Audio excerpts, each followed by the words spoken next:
All right, everyone, today is December 16th, and this is the hearing of the Joint Legislative Audit Advisory Committee, and it's what did I say it was? Okay, 17th, I'm sorry, December 17th. Madam Secretary, will you please call the roll? Here.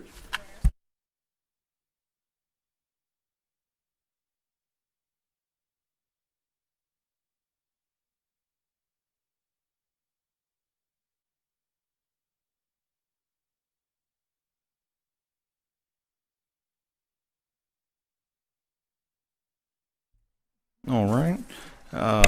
Next order of business is approval of the minutes from November 16th, 2020.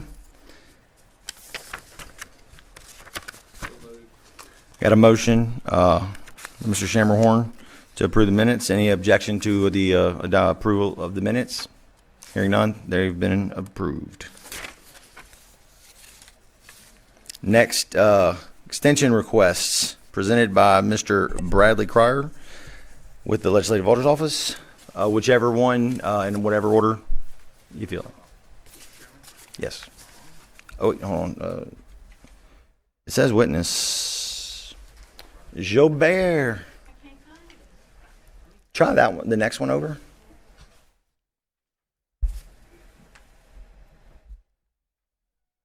Talking it.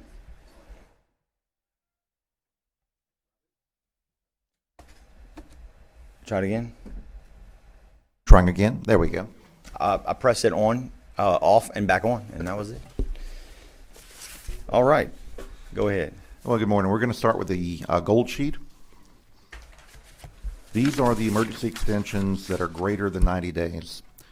So the extensions that we originally approved for the June 30th deadline, we still have some of those extensions that are going through 12/31 of this month.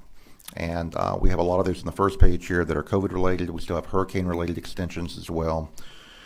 We're going to have a few coming up next month. They're going to go beyond 12/31. And so at that point, I'm going to bring y'all some more details for the handful that do ask for beyond just the 6-month period. But for the ones we have so far, these are the ones that we feel are reasonable. Some of these apply for more than one extension during the same 90-day period, and we've approved those all the way through 12/31. So for these extensions, we are asking for your approval through 12/31. All right. This seems to be getting it's a shorter list. It's a shorter list, and we had, if you remember, we had 575 that were late as of June 30th. We're down to about 30 on this list right now. Now, there's a few stragglers to be coming in later this month, still from June 30th, but it's by far we've gotten most of those reports in to date. Okay, so overall, everybody's been able to make those necessary adjustments. That's correct. Okay. So we're only running 3 to 4 months behind rather than 3 to 4 days behind, which is our typical at this time of year. Okay, fantastic. Members, any questions? Yep. Do you have a question? I can't see your button press. Press it again. Oh, now I see it. Rep. Shammerhorn. Okay, thank you, Mr. Chairman. Are these delinquent all the time? You know what I'm saying? Sometimes you have those that are trying to do everything by deadlines and stuff, and then you have those that are always dragging around, and they're always asking for these extensions. Are these really? These are agencies that do not have regular problems with us. Okay. So we have some out there that are, in some cases, 1.5 years, 2 years behind because of mismanagement or because of other issues. Those have not been approved. Those are the agencies we work with one-on-one. If we feel there's a conditional approval required, then we'll bring those to you separately. So these are not habitual offenders. These are ones that have been caught up because of COVID and the hurricanes. One of the other things that's come up as well with reports, it's COVID related, is that the federal government still hasn't issued guidance on the CARES Act program. So we have a lot of agencies, a lot of local governments that have received money through Local Government CARES Act from the state from that $475 million pot. It's now middle of December. The deadline for these reports is 12/31 for a lot of them, and the federal government still hasn't issued the final decision on how to test that. So when we get to the purple sheet, we'll talk about here next, a a lot of these are being held up because the auditors don't know what the rules are from the federal government. They're not even sure what year to record the transactions in. And we were expecting these to come out from the federal government back in October, then November, then December, and here we are more than halfway through December, and there's still no guidance. So I don't really know yet. We have some firms that are doing based on their own judgment, based on the guidance they have so far. Others are waiting till the final stuff comes from the federal government. But we're expecting that as we get beyond 12/31, if we can't get something clarified from the feds, we're going to have a lot more reports that are being held up just because the auditors can't audit what they don't know what the rules are. Thank you. Yes, sir. Thank you, Mr. Chairman. Thank you. Yeah, I know there's a lot of delays with even guidance for the payroll protection program for businesses, and That's correct. So there's a lot of things that I think of the federal government hasn't been addressing, and leaves a lot of folks in limbo. So It does. And we're trying to be as flexible as possible. The ones that we know we have problems with, we deal with one-on-one, but we don't bring those to you until we've resolved all those issues. all right, thank you. We've got Senator Bernard. Mr. Chairman, I have a question for you, just as a matter of protocol. These that come up from time to time and time again, is there an expectation that they look to us to remind them that they need to send something in, or is this something totally that is their responsibility? They're notified. If it's in our district, is it appropriate to call and let them know? I'll comment first, and then I'll let the legislative auditor, elaborate. But it's my understanding that these are extraordinary times, and that the problem children are dealt with separately and aggressively, because it's more of a nature than an event like COVID or a hurricane.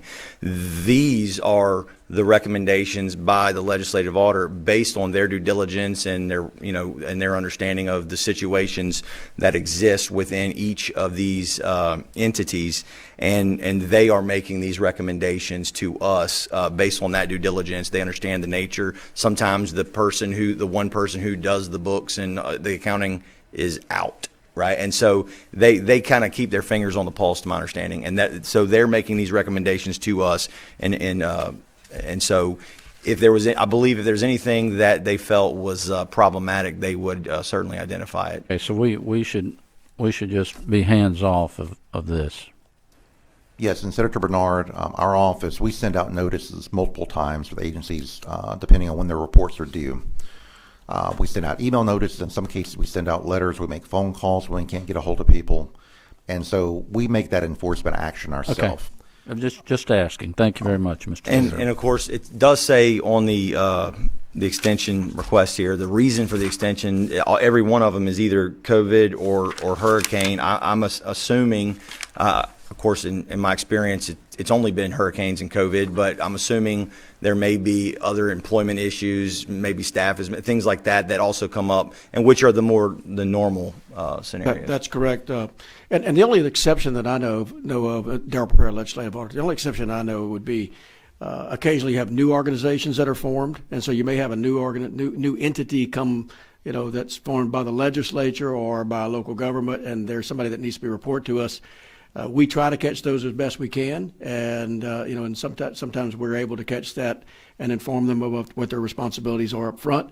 Sometimes it gets to be it's now time for them to submit, and we're just learning about it, and so we'll be coming to you. I was just thinking about a logical extension that happens so many times when somebody, despite everybody's effort, they didn't hear, they forgot, whatever the reason is, and they end up saying, well, why didn't you call us and tell us about it? Well, what I'm listening to you say is that they get plenty of those notices, and there's really unless you inquire of us specifically or directly, there's no need for us to call and say, you need to address this. So that's what I need to know. Thank you. Yes, sir. And just to kind of put in a little different frame of reference as well, when we do have a problem with an agency where we cannot get them to respond, there have been times we've reached out to legislators to intercede in those cases to try to get some response back to us. Sure. Most cases we have, particularly with small municipalities, small villages, is just trying to get a hold of somebody. A lot of the city halls are not open during the day,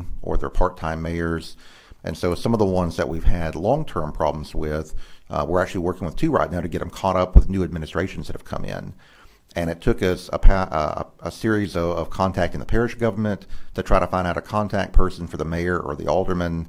So we may reach out to you if we're trying to find someone that we can't get a hold of, that you may have better information than us on those. I appreciate the clarification. Thank you, Mr. Chairman.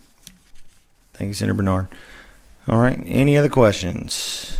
All right. I got a motion from Representative Shammerhorn to approve the emergency extension request for the greater than 90 days. Is there any objection to the approval? Hearing none, those are approved. All right, the purple sheet is our next one. These are the ones that are coming to us for the first time asking for an extension.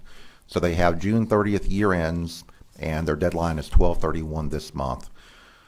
These are the ones that we've talked with the CPA firms. Not only do we have some of the COVID issues that are still outstanding as far as staffing and personnel, the bigger issue right now with most of these is actually the federal guidance for the ones that are receiving that.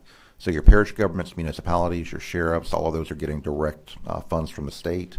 And to my knowledge, we have not received any of those reports that have that federal funding coming in because of those delays in guidance. So we have about 130 on the list. These are the ones that are coming to us for the first time. We've talked with the firms. In most cases, we've talked with the agencies individually. And so we are asking for your confirmation of what we've already approved for these. Okay. And is it the case that they approach y'all and make the request for extension, or y'all have to go and find out, hey, we haven't heard from you? Do you have to do that sometimes, or? We send out a notice after everyone's fiscal year ends. So the ones that had a June 30th year end, by the end of August, we send them a notice saying, you should have engaged a CPA firm to do your audit by now. We haven't gotten anything yet.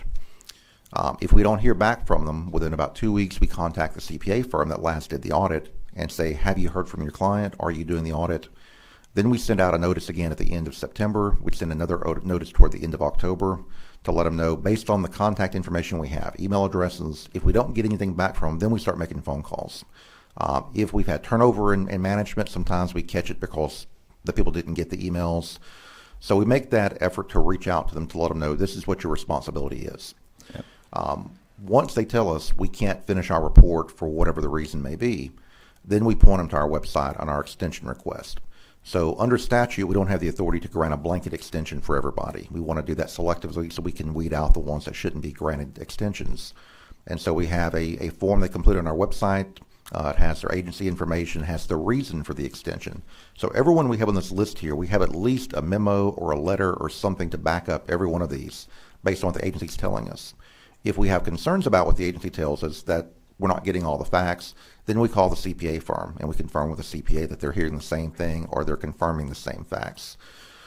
So either the CPA firm or the agency can submit that extension, but we vet those on the back end, and then we notify everyone multiple times on the front end to let them know when they have to report, and then if they can't get it into us, what the process is to get that extension. Awesome. Well, my compliments to your agency, because y'all, it seems, are extremely proactive and really help prevent people, different entities from getting in trouble by just providing the notice and the follow-up when there's no response. So my compliments to y'all's diligence and trying to stay ahead of the curve. And of course, you're not ahead right now with the COVID, but we'll get back there again. Yeah. Hopefully. Bottom line is financial information that's a year late really is not much useful, right? So. Well, other than, no one stole anything, it was, spent properly, that's still relevant.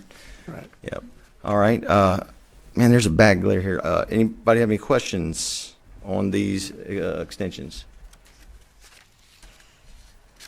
Seeing no questions, I got a motion from Representative Shammerhorn to approve the emergency extensions of 90 days or less. Is there any objection to the approval of the extensions? Hearing none, they are adopted or approved. Thank you, Mr. Chairman. Thank you.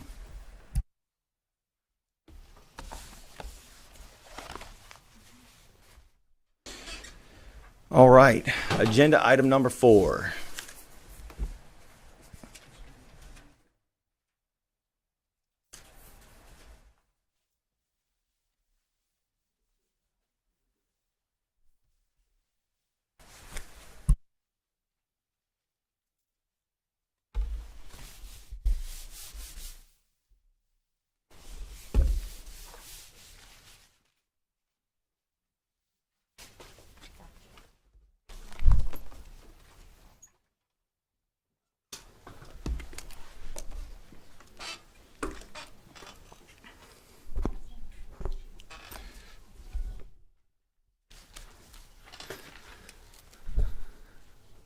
All right. Good morning, Chairman and members. My name is Chris McGee, and I'm the Data Analytics Manager with the Performance Audit section of the LLA. And with me today is Irina Hampton.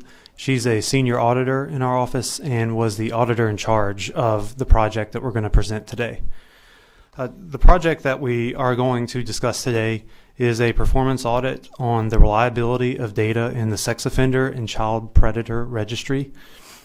This report was issued in September of this year.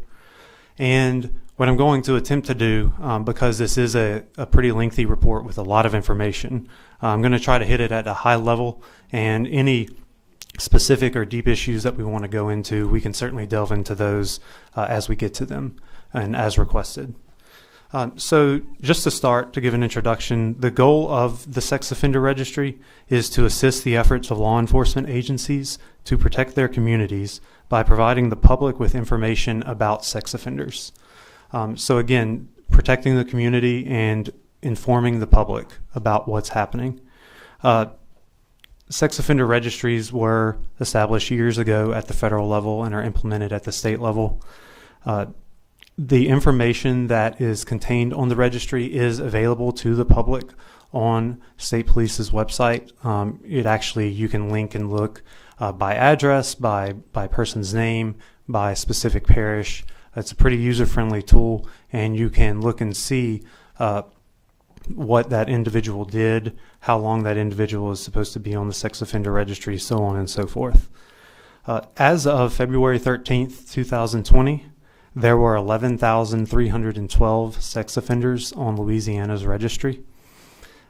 And in talking about the issues that I will hit on a high level with the findings, there are a lot of agencies who are involved in this process.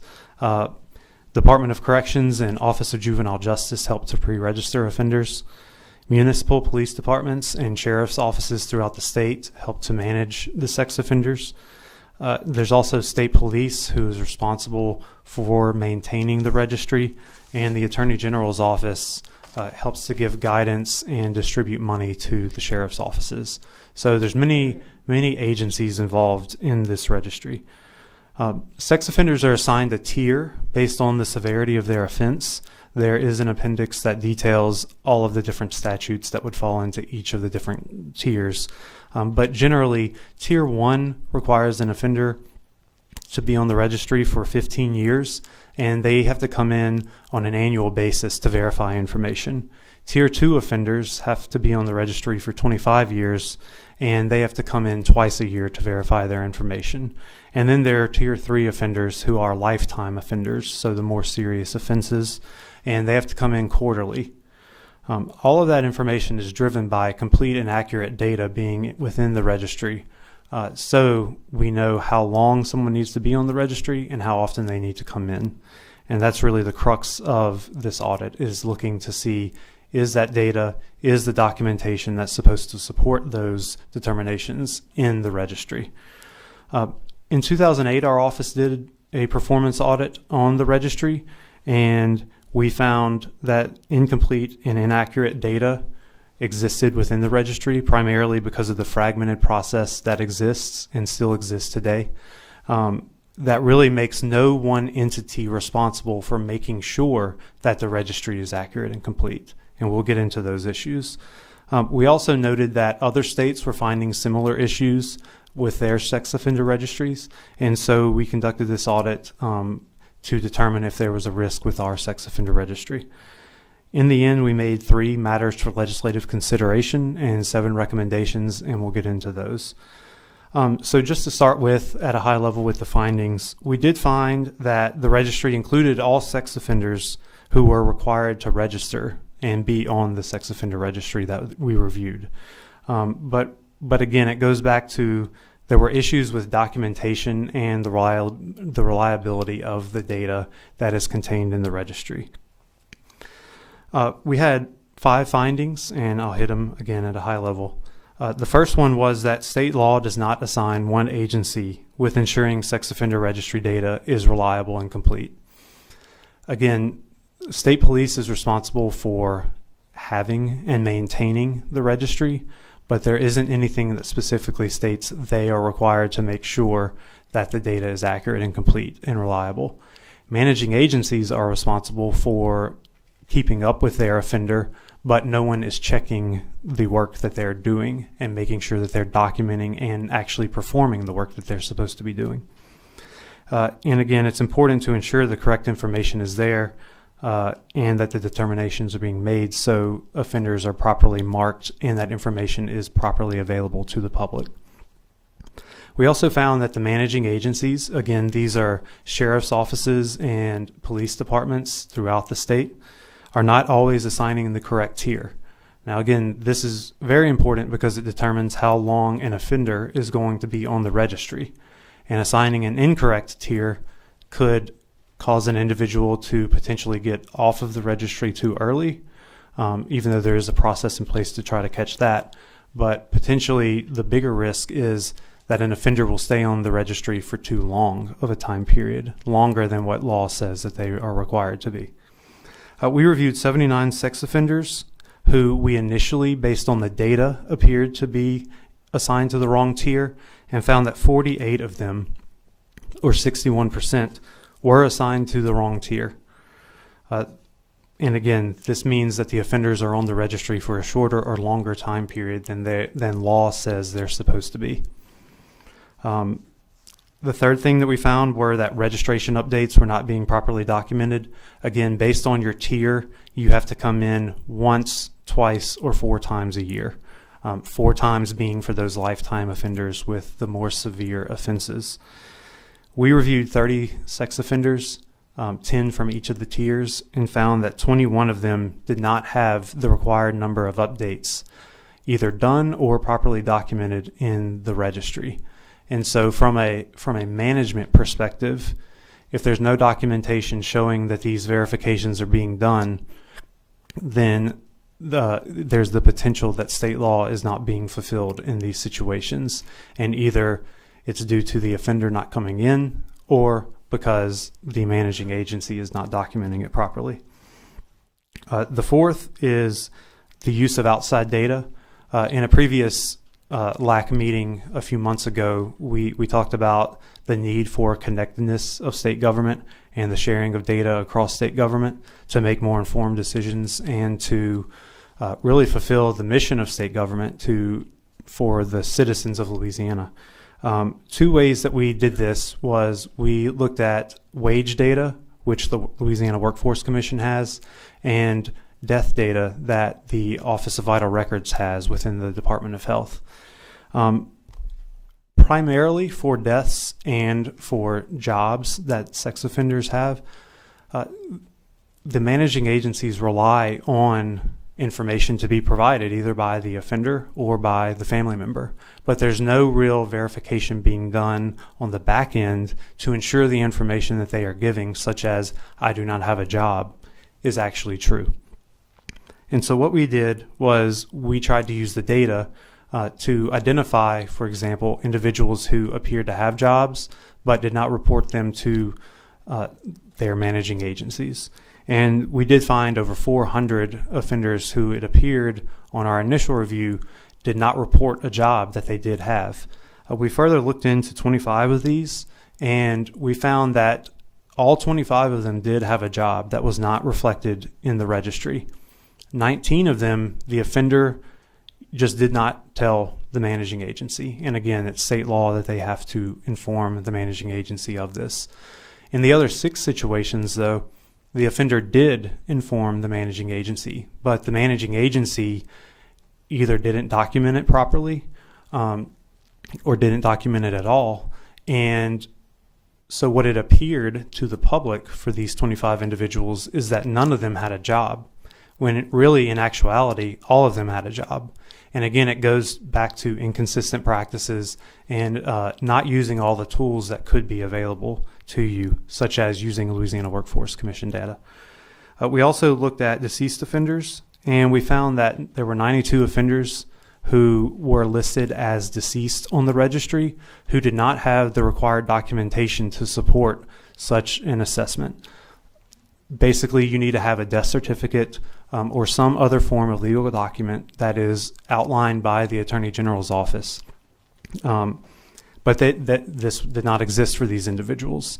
Other information such as newspaper clippings or even calls from a girlfriend stating that the person died or what were taken as evidence instead of documentation.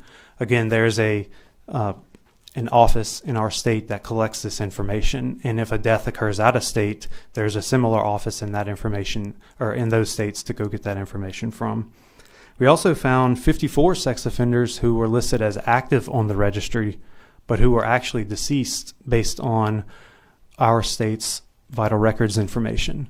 3 of these offenders have been deceased for more than 16 years, but are still listed as active on the registry, which really brings up 2 different issues. One, for the public believes that sex offender still lives next door down the street.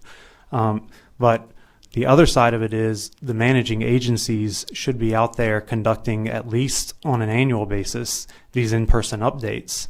So these types of issues should have been caught more quickly than 16 years later. We spoke to both LWC and the Office of Vital Records because we have access to this data, but we wanted to make sure that this is information that they could share with state police or other managing agencies. And they said, yes, that is information that we could share. So that is a tool that's out there to help have more information to make more informed decisions and make sure that what someone is telling you is correct and the full truth. The last one that we found is that managing agencies are facing some challenges in enforcing these sex offender laws. The first is insufficient funding. So there are sex offenders in every state or in every parish throughout the state, and the number varies and typically correlates with the number of individuals that live in that parish. There are appendices that outline the number of sex offenders in each parish. There is some funding from the Sex Offender Registry Technology Fund that goes out to the different parishes, but the numbers are very low. One example is in Caldwell Parish. It's a rural parish in North Louisiana. There are 24 offenders in that parish as of the time we looked at it. The parish receives $837 to manage these 24 offenders. This can sometimes require the sheriff's offices to go out to the homes to verify that the person actually lives at a certain address, to have the offender come in and do the various paperwork and other updates that they have to do. And so the sheriffs in these parishes are really fulfilling the many other duties that they have to fulfill in addition to this duty. Larger parishes do have dedicated sex offender registry units where the sole job of that individual is to perform these sex offender registry functions. And so, of course, as there's less money, it is more difficult to appropriate an individual to do these duties. And the other issue that we identified was enforcing community notification requirements. Sex offenders on a certain basis have to send out community notifications that they are a sex offender and they live at a certain address. You may have received these at your home or your or where you work. The problem is that state law does not address indigent sex offenders. So all sex offenders are required to pay these community notifications, which can cost anywhere from a few $100s to thousands of dollars, especially if you live in, let's say, New Orleans, a densely populated area. If an individual doesn't have any money to pay for these notifications, but state law says if they don't pay for them, then more time is going to be added to their time on the registry, then there's an issue there. The sheriff's offices have taken it upon themselves in those types of situations, in some instances, to actually pay those community notifications for the indigent sex offenders. Now, they are, of course, as I mentioned, already hurting for the money in terms of managing this, so they're paying for it out of their own pocket. And so that's another challenge that the locals are facing here. We made 7 recommendations to state police, and like I mentioned, 3 matters for legislative consideration. The gist of state police's response was that while they agree that the recommendations would help to fix the issues identified in the report, that they do not believe that they are the appropriate agency to implement those recommendations. And that is what brings me to the matters for legislative consideration. Really, the first one is the legislature may wish to consider designating one entity as fully responsible for the accuracy and completeness of the sex offender registry. Again, right now, each of these different agencies have a different role, but no one is specifically in law designated with checking the work of the sheriff's offices and things like that. And I'm sure state police is here, and I'm sure that they can expound on this, but the state police really have the authority to tell sheriff's offices how to do their jobs and things like that. So without law specifically outlining those types of things, there's different intergovernmental issues that may arise. The second was that the legislature may wish to consider requiring managing agencies to use the electronic registry storage system as it's required, or it's there to create a central repository of all this information throughout the state.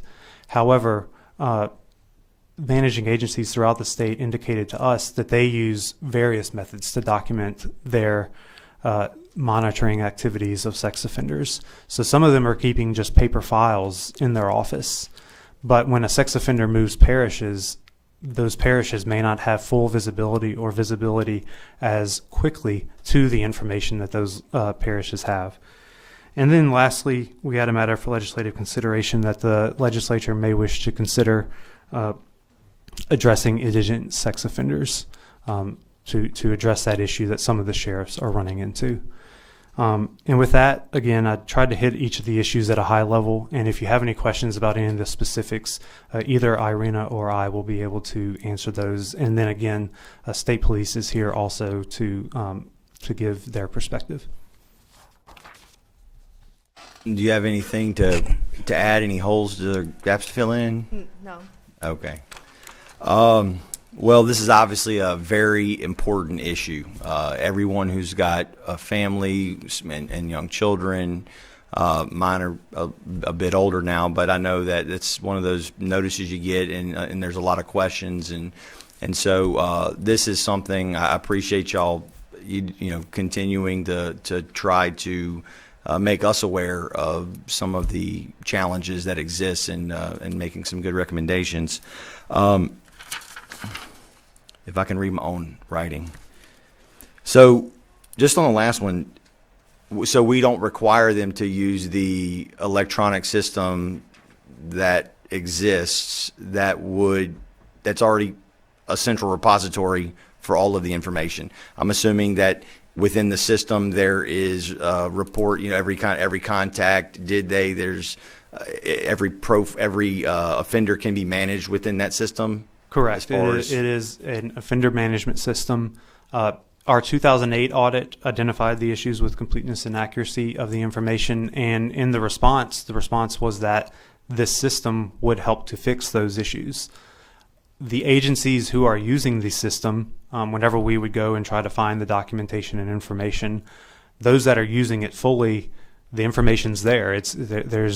There's information you can look up about the jobs and the visits, like you mentioned, so on and so forth, the offenses that were committed, the court documents behind those offenses, all of that's in there. But if it's not being used, right? Then have you found that the agencies who have fully implemented the use of that system are less likely to have some of the issues that y'all have identified, or do they also have some of those issues? I think, without having a specific statistic about it, anecdotally speaking, it seemed like those were the larger ones, the larger sheriff's offices who did have more dedicated people to it.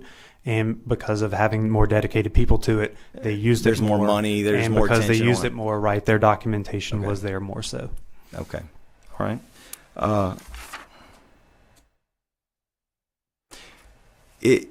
Does the offender have any ability is there a profile for the offender where the offender can log in and maybe submit information or update things on the portal? And, and then that would get sent to the sheriff or whoever for approval or review. Does that exist? The law requires the offender to appear in person, depending on the tier they're assigned. So if it's tier 1 sex offender, it means annually the offender has to appear in the office, the sheriff's office, and update all the required information. At the end of the update, the sheriff's office prints out the contract where the offender is supposed to review all information for correctness, sign, and that contract also shows where the next day for the update is. Okay.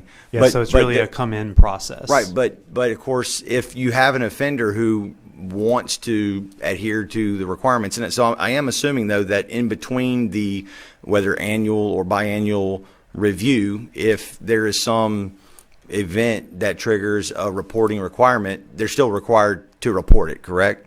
Correct. But is there a way that they can report it without having to go in?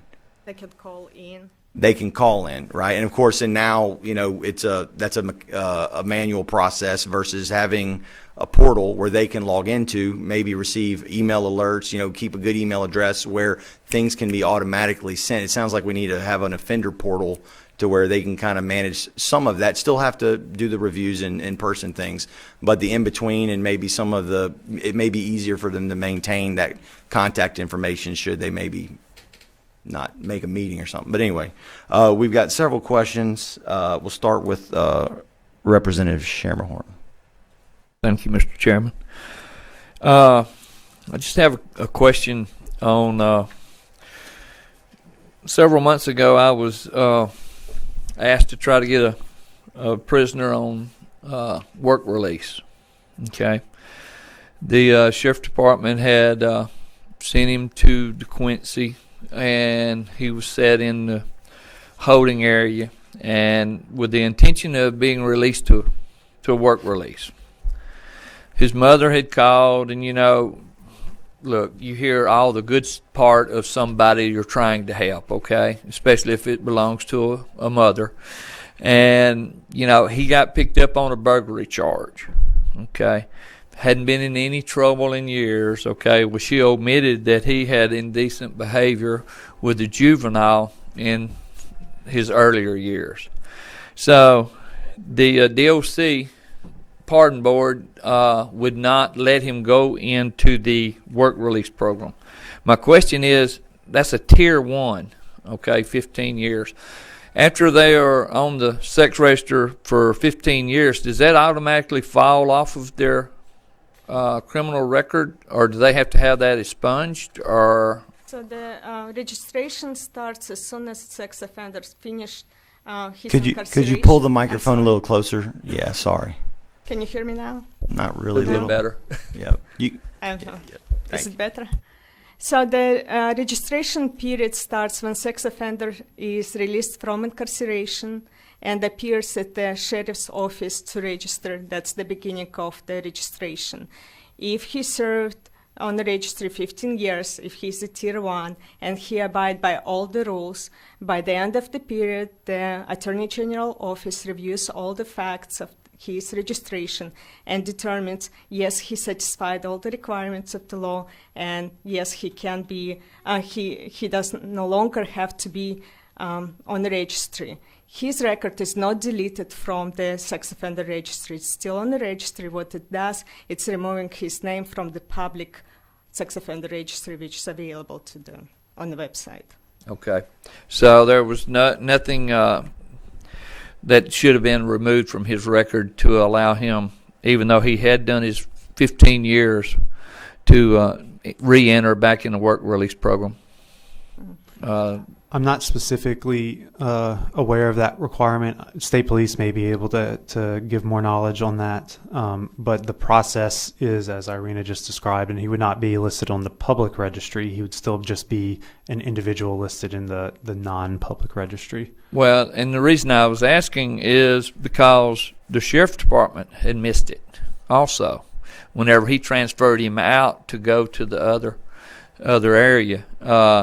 So I don't know how the sheriff department missed it on his records, but then DOC caught it on their side, Right. It is very dependent upon all the players, whether it's DOC or OJJ if it's a youth. The 64 parish sheriff's offices the 9 municipal police departments who are a part of the registry to all be doing things consistently and completely. And so in that case, I don't know the specifics of it, but it could be that that information was not put into the registry. And so that sheriff's office that they were transferred to did not have knowledge of that information. Right. Okay. And on another note is, I'm really concerned. I mean, yes, we need to know who has committed these sexual and been found guilty of these crimes, but also it needs to be accurate. Okay. I mean, if they're in a tier 2 or a tier 3 and they're just doing it for 15 years because it got misappropriated, the wrong information got put down, and I think you said that 60% of those that y'all had looked at were misclassified, and there was 20 or so percent that were less than what they should have been, and then those that were tier 1 actually had more than they should have been. So I'm interested in trying to figure out a way to clean that up. It needs to be more accurate than 60% accurate or 40% accurate. Okay. Yeah, correct. And to delve into that point a little bit more, of the 48 offenders who were assigned an incorrect tier, 17 were assigned a tier lower than what their record should have been, meaning they were assigned tier 1 instead of tier 2. Now, there's a process in place to catch that, as Ms. Hampton described earlier. In the last year, the Attorney General's office takes the case and makes sure that all the facts are in there, that they're serving the right number of years, so on and so forth. The problem is, for the previous 14 years, there was no check of that. And so the person, if they're supposed to be a tier 2 but were really a tier 1, well, that means they've only been coming in annually instead of biannually like they're required. But to further delve on your point, 31 of the 48 were assigned a tier higher than what they were supposed to be. And so for those, because there is no interim check until that last year, unless something happens in the case or the offender brings it up, unless it's somehow brought to the radar, that offender is going to serve longer than he or she is required to. That person is going to come in more frequently than they are required to, and that person is going to pay more fees than they are required to. And it simply comes down to because of documentation. Thank you, Mr. Chairman. Thank you, Representative Horn. Before I get to Senator Luno,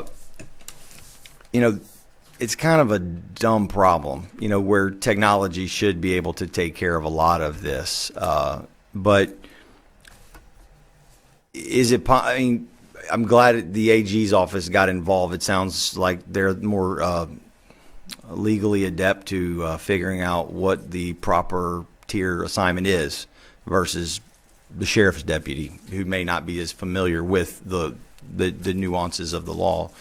That said, is it not possible that, every one of these cases, I'm assuming there's a conviction and there's a judge, and is it not possible to require some reporting requirement by the judge where there's a form that gets filled out, whether they're incarcerated for whatever time, but something gets filled out where they're an offender and it's at this tier, and that when they get out, that and the clock starts, and that's the source, it sounds like, of where that is determined. Mm-hmm. Is that happen at all right now? Well, there is a form. It did not exist from the beginning of the registry, but the legislature enacted the form where the judges notify the sex offenders of their requirements to register, and that they need to appear with the registering agency, and how. But it doesn't say the tier, if I remember correctly. All it's going to stay what they're convicted of. But those are instructions from the judge to the offender. Correct. Not a document submitted by the court to the AG's office, as an example, where there's a written document where this individual is now officially on the radar, in multiple ways, obviously Department of Corrections. And so to me, it almost seems like they should make that determination in the courtroom, and then it just would follow along with that offender, in the Department of Corrections when they get out, things like that. But anyway, we can work on these things together. Senator Luno. Thank you, Mr. Chairman. All right. What agency should be in charge of this? So the way that we wrote our recommendation or a matter for legislative consideration is that the legislature may wish to consider designating one entity such as LSP. The reason that we wrote it that way is because state police is already the agency who is responsible for maintaining all of this documentation and having this registry. State police is already involved in enrolling and determining tier status on some individuals. LSP has also issued guidance to the managing agencies on how certain things should be done. So that is the way that we wrote it. But we ultimately left it up to the legislature because there are different agencies who have different expertises that can lend to making the proper decisions. As Representative Ivy said earlier, it does make sense that the Attorney General is making these determinations on the back end. They are the legal hand of the state. All right. Would it be a correct assumption that all of these people are either on probation or parole, or are some of them off of probation and parole? It's completely separate issue. Some sex offenders, as part of their release, would be put on the probation and parole, but some of them don't go through that. So it depends on their conviction. I would assume that most of them are on probation or parole at some point in time. Now, that's probably not all of them, but I bet you a big percentage of them are. So the question would be, why not probation and parole having this program? Why not put them in charge of it? Yeah, I think multiple different agencies may be the appropriate one to be responsible for it. And I think that it may warrant a larger discussion on who that should be. Okay. Is the problem we have that a lack of funding? Is that the primary problem here? That is one of the problems. The primary problem, though, is just doing these various agencies and individuals within those agencies doing things inconsistently. There is a protocol document that was developed by the Attorney General's office and also includes some guidance from state police that tells the managing agencies, here's how you should be doing these things. The problem is there's no authority for them to make sure that they are doing it that way. And I can understand why, I guess, the police agencies may not be the best fit for this. It seems like to me probation and parole probably would, but the problem we have there is that they're already overworked. They have too high caseload now. They have vehicles with over 250,000 miles that break down all the time. So, that's problematic because we can't force it on them and not fund it properly and expect them to do the job. Right, and that's a similar point with the sheriff's offices as well. Like I mentioned with the funding is very, very small when compared to the task that is being asked. What about getting back to the electronic system? Why are the agencies that are not using it? What's their reason for not using that? Do they not have the software capabilities or computers, or what's the issue there? So according to Attorney General's office, several years ago, they applied for the grant. So they were able to get scanners for the managing agencies. Where the issue is coming is personnel issue. Yeah, so someone needs to maintain the record, someone needs to input it in the system, someone needs to scan the core documents, upload it to the system. So personnel issues, high turnover, staff turnover, all contributes to that. Yeah, and I understand it all kind of boils down to money in these things. Right, and they're wearing many hats. They're patrolling the streets. They're working with inmates. They're doing many things. This is just one of those functions. They had their hands full this morning. I saw a whole lot of them on my way in, sitting behind traffic. So they do have their hands full already. All right, thank you. Thank you, Senator Luno. And that's where, of course, technology, the right model, it can simplify a process and make it very easy to administer a program like this. What is the penalties for the offender should they fail to appear when they're supposed to, or fail to update properly, the records? They can be convicted of failure to register or update. It's a felony conviction. So in The failure to update is a felony. yes, and that's conviction, which after serving the time for that conviction, the registration period starts anew upon release from the conviction. So to be clear, if they are 5 years in and they don't appear for their year 5 verification, they go to jail and their registration starts anew. So they are now back in year 1. We have situations where the date is wrong, where the offender did what they were supposed to, but the records don't necessarily reflect that. And has anyone been wrongly convicted or had to go through great lengths to prove, and then it was the agency's error, or is there a big crack where no one is being convicted of failure unless it's grotesque? Have y'all seen any volume of convictions or issues? We weren't able to take it that as far as you first described. We did see that there were failures to register, and that the consequences of that were applied. We do know that from speaking to various sheriff's offices, they do attempt to work with the offender before it gets to that level, kind of like Mr. Cryer was talking about earlier with some of the audits. It's not the person didn't show up today and now we're going to arrest him tomorrow. Sure. They're going to try to do the outreach and try to figure out why didn't you come in. But yes, at some point it does rise to that level where they do have to take it to that level. Okay. All right. Senator Mizell. Thank you, Mr. Chairman. Just for some clarification, my concern was already addressed by my colleagues here about the tiers. And I think I've been in office 5 years. I've had my first situation where a constituent called my office, and I was told that, and I'm just going to give you the situation because I really can't understand it. Carnal knowledge of a juvenile, we see this all the time where a 20-year-old guy is with a 16-year-old girl, carnal knowledge of a juvenile. Is that a life probation? Is that, because, I mean, at what point are the tiers put in place? And who's overseeing the correct tier being, like, where is the oversight, and at what is the stopgap to realize, wait a minute, we've got this person in the wrong tier? Because I think all of us here want to make sure our time and effort and our little money is going to those that have offenses worthy of the serious nature of what we're here about.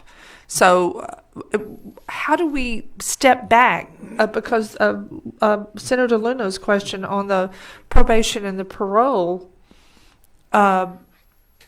we're spending a lot of money we don't have overseeing situations that should have already gone beyond.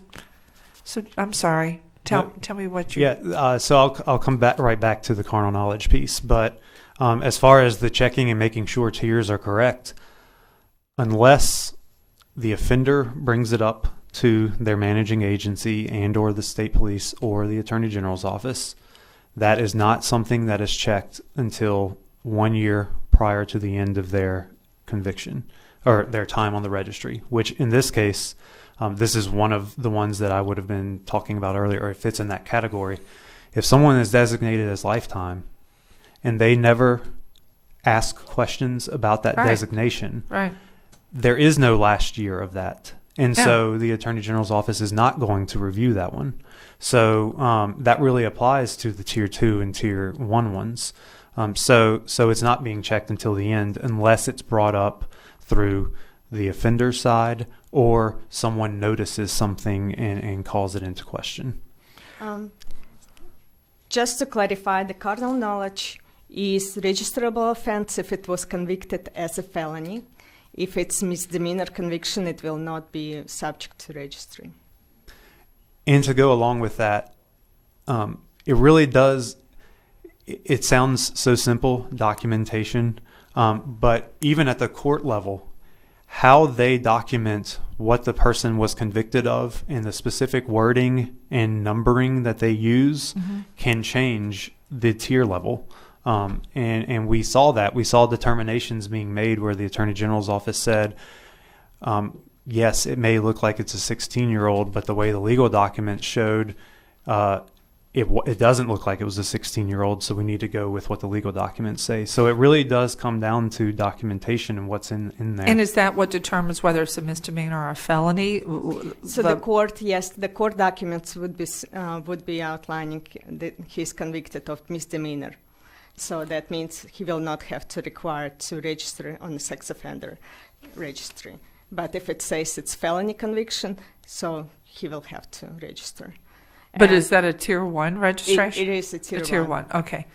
And the other thing, and I'm sure the state police will be able to elaborate on this, who is training? I know you gave the large municipalities, but I have small municipalities that have police departments, and they work sometimes hand in hand, sometimes not so much, with the parish sheriff's department.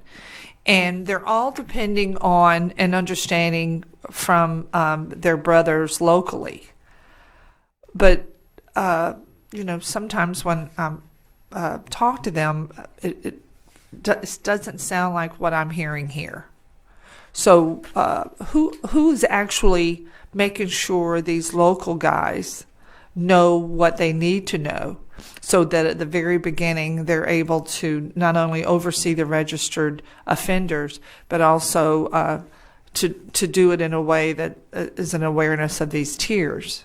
The company that runs, the vendor that runs the software that we've been talking about, they conduct a training every year. Also, a part of that training are state police and the Attorney General's office, who give guidance to these managing agencies. Here's how you should be documenting these things. Here's how you should be doing this, that, and the other. But it again goes back to our first matter for legislative consideration, and the kind of the hole in the process right now.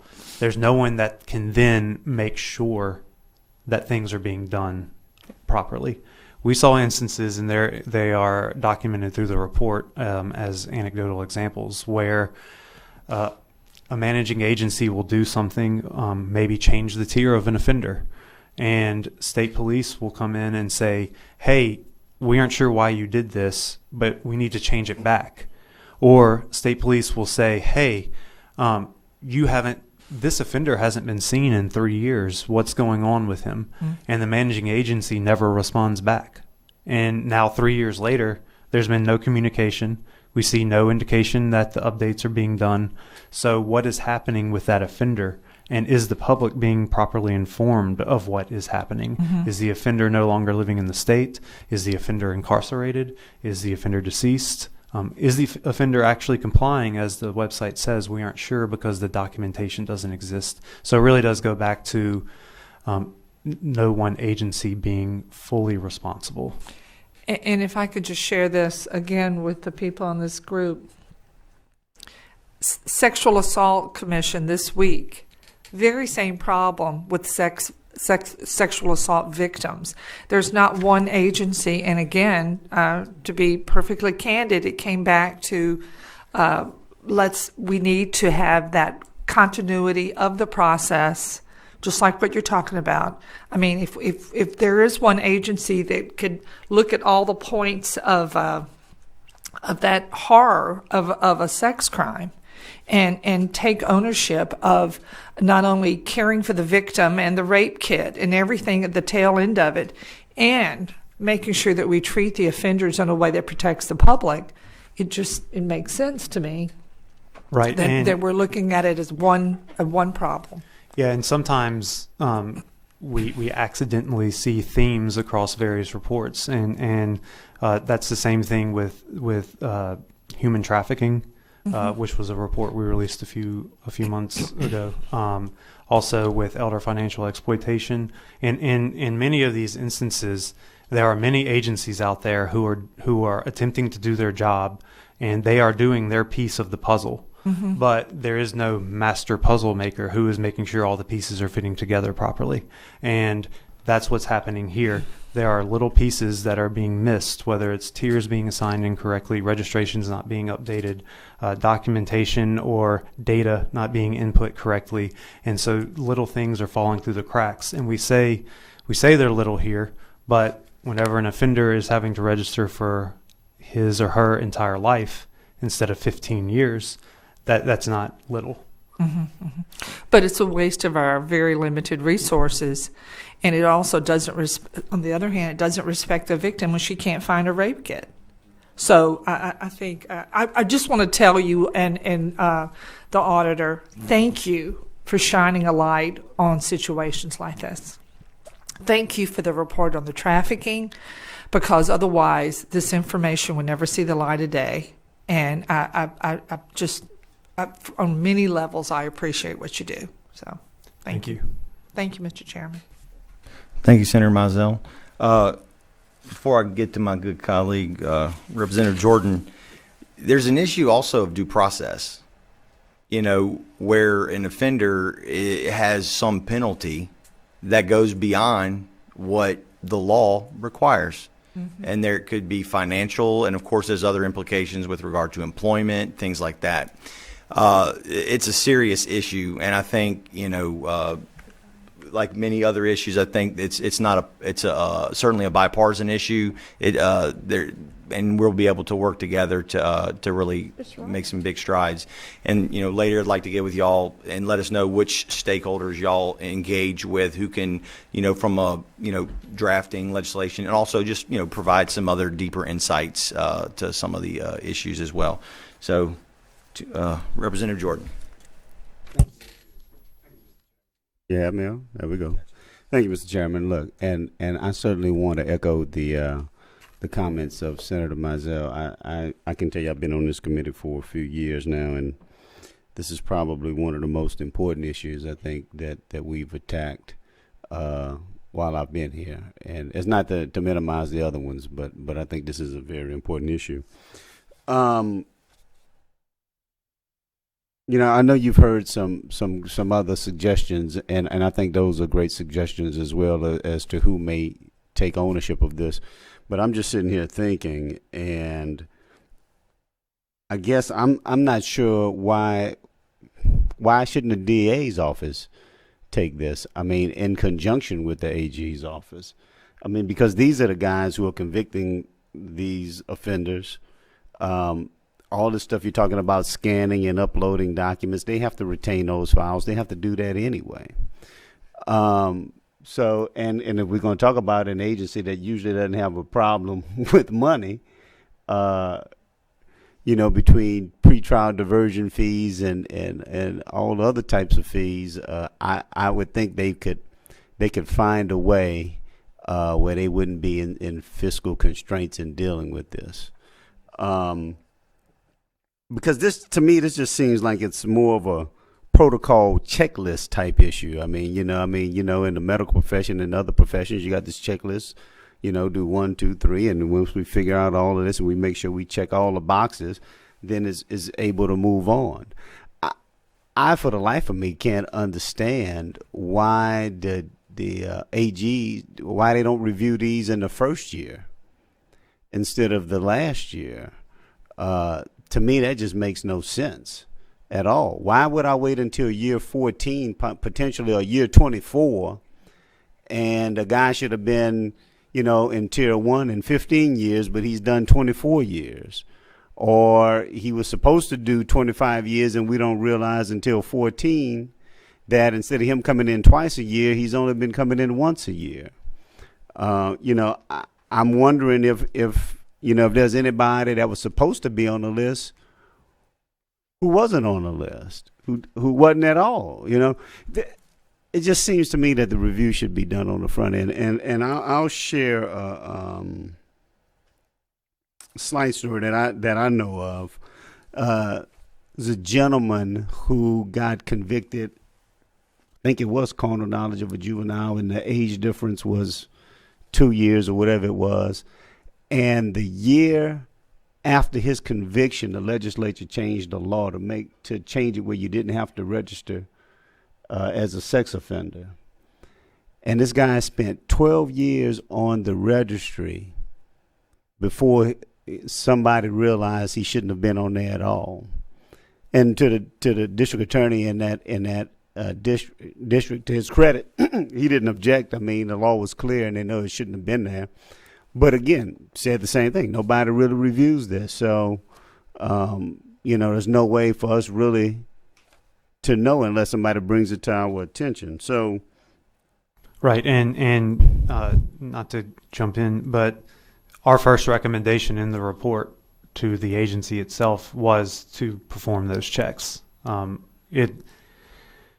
I'm not sure why you would wait till the end to review something whenever it is such a life-changing decision that is being made. And so we did make the recommendation to develop a process to systematically review tier assignments by managing agencies early in the registration process. Right. And let me let me say this. Look, we're talking about if we're going to be honest with each other, we're talking about a group of individuals that aren't going to garner a lot of sympathy in the general public. And so, and I'm not saying whether they should or shouldn't. That's for each person to decide. I'm just saying generally, you're not going to get a lot of sympathy for these people to say, as to Representative Ivey or anybody else, to say that maybe they've done long or maybe their due process was violated. I bet you half the public would say we don't care if they stayed on the registry longer than they should have. But to Representative Shamahorn's initial point, while I'm not going to say there's no benefit to the list, it lessens the benefit if the information isn't reliable or accurate. I think the public should have some confidence in the list and whatever it shows. So to that extent, I think we should have accuracy and reliability in it. And just the last issue, I am a little bit disturbed about this poor people's tax, this indigent tax. If two people committed the same offense and the only thing that distinguishes them is the amount of money they have or the amount of money that they have access to, then that is an issue that we seriously need to address. If two people should be on the list at tier 1 for 15 years, and the only reason that one stays on 15 and one stays on 18 or 19 or 20 is because that person truly does not have the money to pay for the notice, then I think that's something that we've got to do. And I applaud the sheriff's office, as you said. Some of them pay it and make sure it's covered for these people, because the public should be notified. So I'm certainly not saying that we shouldn't receive the notice, but I do think we need to address. We've got so many things, whether it's, and I don't want to get into all the issues, but look, we know enough. We're in the indigent. We have a high indigent population in this state, and all the negative and adverse impacts that come along with that. This just seems like one extra thing piling on. And again, some people are going to say, well, these people brought it on upon themselves. But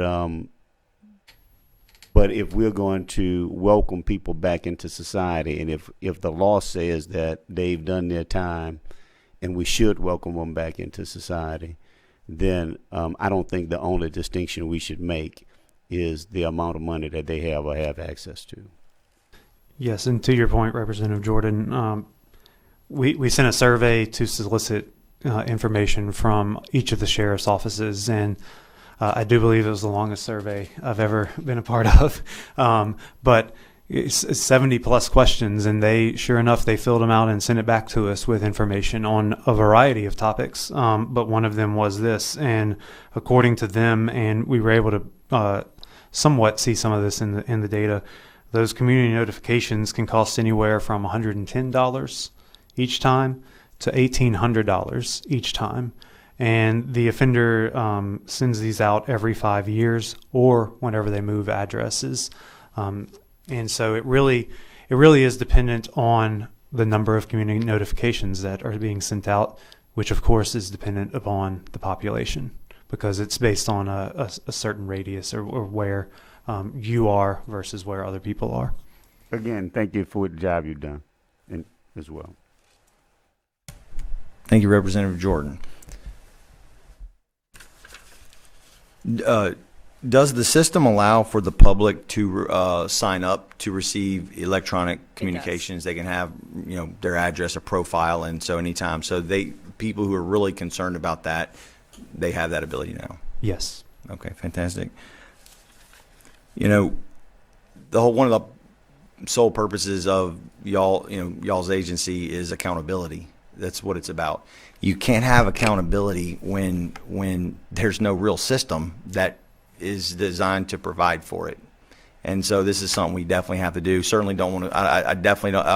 I agree with the state police. I don't think they want this whole issue. I think there's roles that different agencies and everyone can play. And if we can redesign a process that allows for each of the participating agencies to play to their strengths in the process, and I think we can have a much more cohesive system. It's a design issue. Personally, I think we have to. Is there anything that would prevent us from having the courts or the district attorney at conviction put the individual in the system and assign them their tier? So whenever they actually have to register, that profile data exists from the date of conviction. Is that doable? That with the technology or? I think it would be a process change, like you're mentioning, because those individuals may go into jail, and so at that point, their registration is not really starting yet. Right. But they have a profile could they be created, put in there? Right. And so it's on hold or pending release, but at least all the most important data, which tier, all that's handled between the judge, the district attorney, and the offender's attorney, right, where they have representation and making sure that they're getting signed the right tier. So, do you think that's the most critical issue that's going unchecked? Is that A, they're not getting entered properly? B, apparently they can change, right? I think that correct. Why would something change? Right, and that was one of the recommendations that we made. There are legitimate reasons, which Ms. Hampton can get into, but putting in edit checks to make sure it doesn't change without some reasoning as to why. The DA or the court, right. Somebody. Right. So if they do change and it's because they committed another crime or something, then document that and show it. But if you're just changing a tier but not explaining why, then that may be an issue.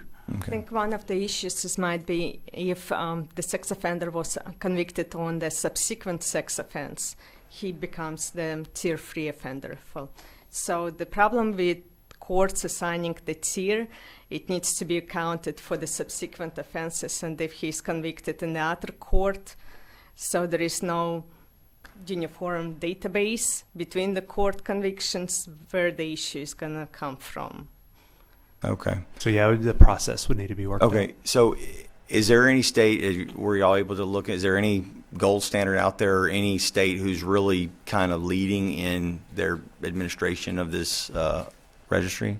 We found that a lot of states appear to be facing the similar issues.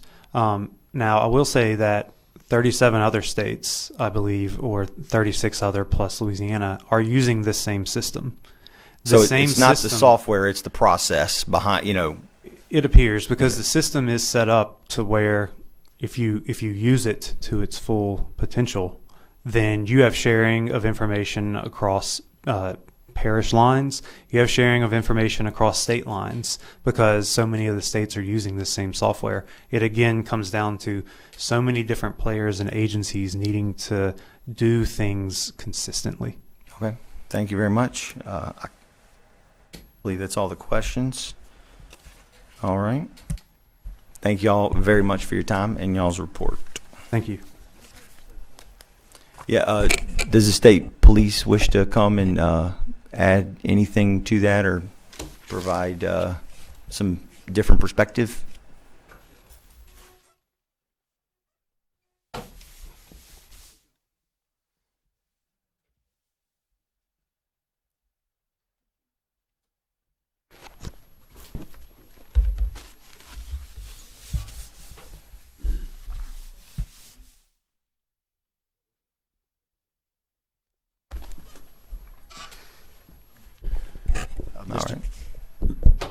Mr. Chair, members, my name is Lance Kennedy. I'm one of the commission supervisors that oversees the sex offender child priority registry that is located housed in the repositories housed in state police in our facility. Miss Adrienne O'Quinn is our attorney. She can represent herself here if need be. So we're here to answer questions or anything that y'all need additional information to pertaining to what was found in the audit and what Mr. McGee and Ms. Hampton provided y'all information on pertaining to the registry. All right. Senator Luno has a question. Thank you, Mr. Chair. Why don't the state police want it? Well, that's a pretty complex question. It is. I try to provide you the best information I can. So just to tell you a little bit about ourselves as far as the Bureau goes. So it's the State Police Bureau of Criminal Identification Information is where the Sex Offender Child Predator Registry is housed. That's one of our 13 units that fall underneath the umbrella of the Bureau. So it's one specialized unit of the 13 that we have. Of that registry, we have 4 employees, which are non-commissioned personnel, that's their daily task as far as the kind of management oversight, assistance of the registry to these managing agencies and outside sources. Is 4 adequate, or is that a funding issue? That you only have 4. It seems like not very many for statewide. Yes, sir. And out of the 4, one of them is a supervisor. So we have a criminal records analyst 4, which is the supervisor, and then we have 3 criminal record analyst 3s that work underneath her, and that's their primary function to manage the registry. So personnel is always an issue in a lot of different ways, depending on what's being tasked based on current laws or new laws that are added to the books that we're responsible to make sure we are doing the responsibility of the new law. So yeah, that could be part of it for LSP's side of the process. But outside of us in the Bureau, there's so many needs and factors that affect, like we just heard, the actual management and processes that need to be done inside the registry to have accurate information, checking on these offenders to make sure they're in compliance, things of that nature. So why state police doesn't really want it is because the way the laws are currently set and the things that are needed to do, not only in-house with the registry as far as the accuracy of the information and management of that information, but also those person-to-person contacts, those checkings of these individuals' addresses and things of that nature on the offender side of the house, kind of the enforcement side of the house based on what these offenders need to do because of the law and the requirements therein. So it's really a complex situation with a lot of players that need to, like y'all said, be a part of it, understand it, manage it, to be successful in what we're trying to accomplish. I think all parties involved that have a play in it now would say that there's always ways and means that you can better improve on the training aspect, on the management of systems and repositories, maybe better communication so that everybody understands the full expectations and needs of the registry and who's responsible for those needs in the registry. So we as state police, based on the report that was pushed out at the higher level of state police, they've already started trying to coordinate not only with like OTS, which is our technology side of the house for us as our vendor for the state, but Offender Watch Systems, which is the repository itself, the vendor that manages that, the LSA higher-ups, the higher-ups of LSP, to start the process to say, we know there's some issues and things that need to be addressed for a lot of reasons that y'all have already discussed and stated, which we agree with. But it's just there's so many people that have to be involved, and I think coming to the table, the higher-ups to figure out things that need to be fixed and addressed based on the report that was produced, there's always room for improvement and reasons why we need to do that and get everybody on the same page to understand the tasks and needs of the registry. It seems to me that there are numerous reasons why I would think that LSP would be the best agency to do this, and there are just as many reasons why I could think of that they're not the best agency to do this. But I think it really comes down to we need a statewide agency to do this because of funding problems, big versus little municipalities, parishes, whatever. And I think that it's either going to have to be LSP or it's going to have to be probation and parole. I don't see any other agencies that have the ability to do this. But at the same time, and understand, I'm in favor of these laws. I think they're very important. I think that we need to do everything in our power to make sure that we protect our citizens against sexual predators. And we can have the toughest laws in the country in that regard. But if we don't give them the money, it's all useless. It matters not. All it is feel-good stuff. And I don't really know the nuts and bolts of what you guys do, but it seems to me it's incredible that you only have money to hire 4 people to address this whole issue statewide. I think that the problem is we need to figure out what's the best way to simplify this, pick the best agency, and then give them the money to do the damn job. That's what we need to do. And until we do that, we're going to continue to have these problems. I think one of the things we're going to have to do is much of this should be happening in the court system. That's not. I don't know how we can change a tier without a court order saying that, because in effect what you're doing is you're letting the whoever changes the tier, you're letting them sentence this person, and they don't have the authority to do that. I mean, that's the reality of it, and we're going to be in a bad situation if we don't correct that. So be thinking about this and talk to your folks at LSP about this, but I think that for me anyway, it's going to come down to one of the 2 statewide agencies to address this issue, and hopefully with adequate funding to do it. Yes, sir. Well, just to kind of respond to that, like I said, we have 4 civilians that actually oversee the actual registry, the data, the process. Yeah. There's no commission personnel in state police that deal with the sex offender registry outside of myself as the commission person to kind of oversee the process for us. Seems like to me maybe it should be somebody, though. And again, I know it's a funding issue. We're not giving you guys money to adequately do your job is what it comes down to, it appears to me. But maybe it should be somebody commissioned. So maybe the deal is let's look at probation and parole, because they do a lot of similar tasks. So I don't know that's I know probation and parole's not want to hear that because they're horribly underfunded. Yes. So it's just, this is a tough one, but we have to have some, thanks for what you do. Thanks for being here today. Yes, sir, and I appreciate that. And just the discussions of that obviously is much higher than myself dealing with state police. Okay. Thank you, Senator Luno.